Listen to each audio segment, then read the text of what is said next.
Hey, what's up everyone? Tim here from Everyday Tactical Vids. Today we're looking at this, which is the Condor tool knife Selknam. When I first saw this knife, it stood out to me as kind of like a slimmed down version of a BK2 from K-Bar. Some similar features and functions, I think, overall. There's some things I like about it. There's some things I'm not a huge fan of about it, but I wanted to check it out and then let you guys know about this knife. So I got this directly from Joe Flowers from Condor Tool and Knife, and I've had it for probably, I don't know, 3 months, maybe 2.5 months, and I've been tooling around with it. I'm actually on vacation visiting some family, and so I've just been like, when we're having conversations, at night, I'm just sitting around whittling sticks and things like that. So let's take a look at the knife up close and personal, then we'll give you some details, we'll show you what it looks like in use, and we'll talk about some of the pluses and minuses.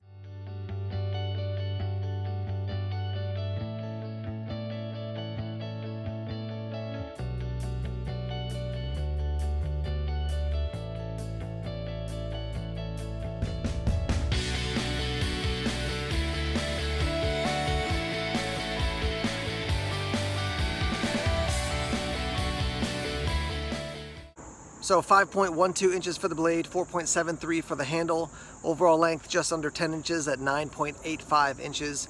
1075 for the steel. Condor is using more 1095 in some of their other products, but this one is in 1075, which I think for the build of it, because you're going to probably want to use it, or at least you can use it as a small chopping tool as well, that's probably going to work out okay for a lot of people. It is 0.2 inches thick, so it's not a full 1/4 inch. That's why I said before, like kind of a smaller version of a BK2, because that's a full 1/4 inch. Like I said, 1075 for your steel. Micarta handles. Trying to think if there's anything else worth noting here. Your weight is 15.5 ounces. So not a tiny little knife, but also not like a huge overbuilt knife that's going to feel really heavy when you're carrying it in the sheath. Here's a look at the knife in the sheath. It is leather. You do have a pouch down here. Nothing included in that, but you can put some survival gear in there, or bushcraft gear, whatever you want. It does have a loop for a fire steel. It did not come with the fire steel. I put this one on myself. It does have the dangler system, and it's a D-ring, and there's a little bit of a split. I don't know if I can show you there. A little bit of a split right there if you wanted to pry it open, take this off, and then just run this through a belt. This is going to be a little bit tight for a larger belt. It does have a setup here if you want to run it scout style, but even those loops are going to be, I think, a little bit too small. They're going to be too small for most belts, I would say. So just a heads up about that. Just to be fair, you can run some molly webbing through the loops there on the back if you want to attach it to a pack or something like that. Not a belt, not easily at least, but definitely molly webbing or some other form of cordage you could use as well. The other thing that is included right here, you can see this snap, unsnap that, and you've got a piece of steel here for doing like flint and steel fires. So that's kind of a cool thing. I've not seen many knives over the years that have that as an option.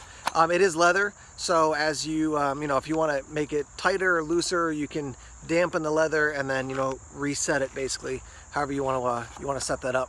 For your cutting edge, they're saying it's the Condor convex edge, and we'll talk about the edge a little bit more in a couple minutes.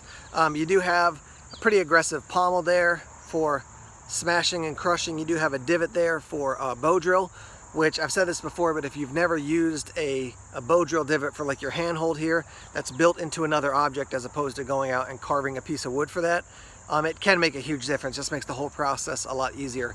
I shot a video on the Firecraft, I think it's the F5, and it has a steel insert in the handle for a bow drill, and it just makes a huge difference. Just a lot easier. Then you have this section here to actually strike your fire steel, and we'll show you that in a minute. You can run a lanyard through there. Those holes are actually pretty small, so probably closer to bank line or really forcing some paracord through there, just as a heads up. I will say that the edges of the hole there for your lanyard, you got to be aware of that, because if they're sharp and then you're going like this and swinging, it can wear through the paracord, and then if you're counting on that as a point of retention and then it comes loose, well, then it's, there's a chance it could come flying out of your hand. You can see Selknam there on that side, Condor El Salvador on that side. I do like the kind of hammered steel look. I think that looks pretty cool as far as just the design and the overall look of the knife. All right, so let me talk through my experience with the knife overall. I would say my general sense is that there's some wins and there's some losses. As I do that, I'm gonna roll in some footage here so you can see me doing some various different tasks with the knife. It definitely carves. I was able to do feather sticks, you know, carve some notches, things like that. The pommel on the end, you definitely can crush things. I think the video I saw on Condor's YouTube channel, they talked about crushing or breaking into coconuts or something like that. I think that would be a little bit hard with just this, but again, I'm no expert when it comes to breaking into coconuts. But you can use that for breaking things or crushing things. The Fire Steel Striker in the bottom, I think that's a nice little addition. Without losing much from the handle or the knife overall, you're adding another additional feature, which is cool. Because of the weight of it, you can chop. You can choke your hand back a little bit to you know, get a hold of it. When you do, I just want to show you here, if you choke your hand back to like a 3-finger grip, your pinky is resting up against this pretty aggressive pommel there. So you got to be careful that you're probably going to want to hold it more like this as opposed to like this, because that's gonna beat your hand up unless you have gloves on.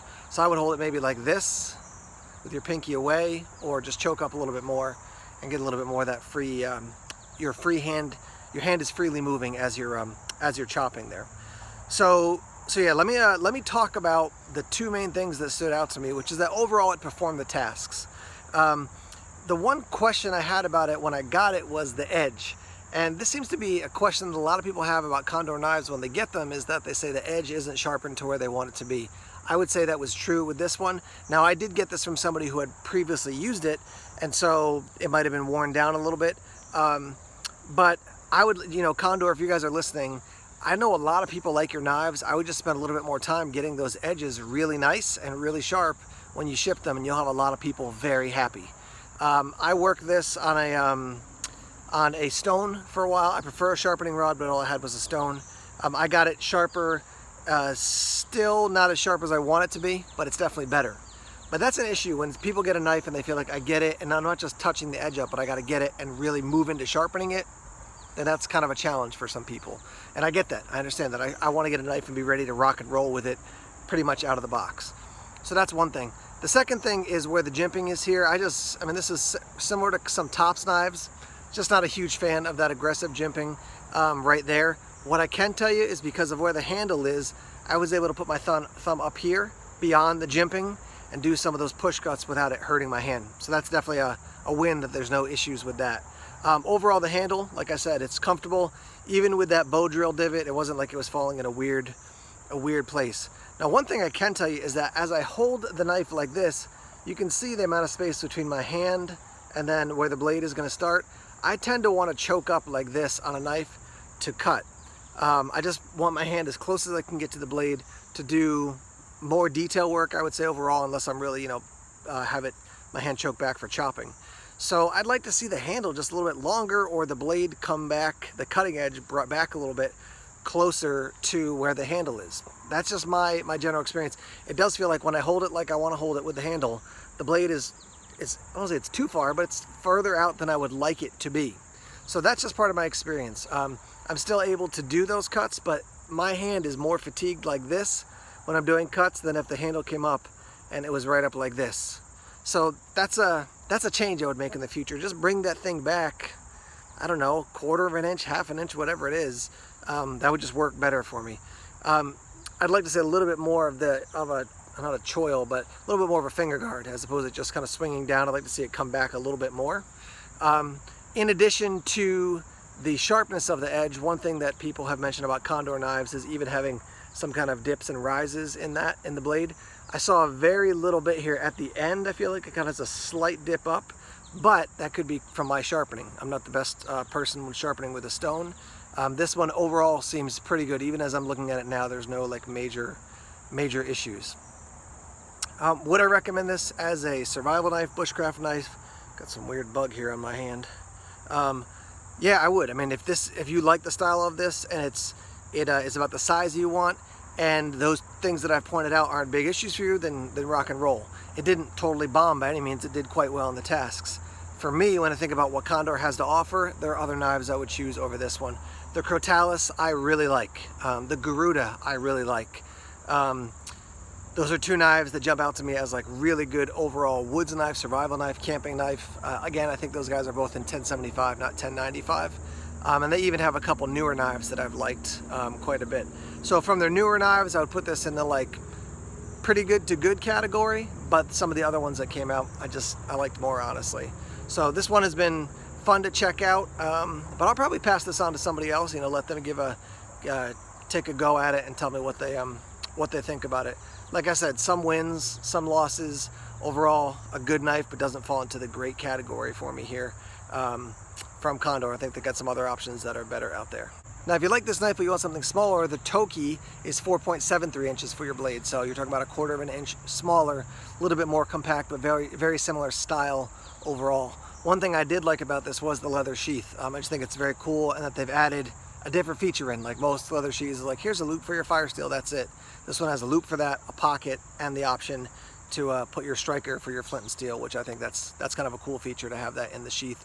I'd like to see that and some other sheaths from them as well. All right, so that's the Selknam from Condor. Price point for this thing is right around $100. I think it's $106 at Knife Center right now, and I've got links to this knife and some other Condor knives down below in the description section. So if you want to click that Show More tab, you can head over to Amazon, and you can find some other links to Condor knives. So thanks for checking out this video. Let's hear what you guys think about this knife. Let's wrap it up here and say thanks as always for checking out the videos. Please subscribe to Everyday Tactical Vids. Click that red subscribe button and then click that little bell so you can get the notification when a new video comes up. We're on social media, Facebook, Twitter, Instagram, Tumblr, and Vero as well. More videos coming soon. Take care.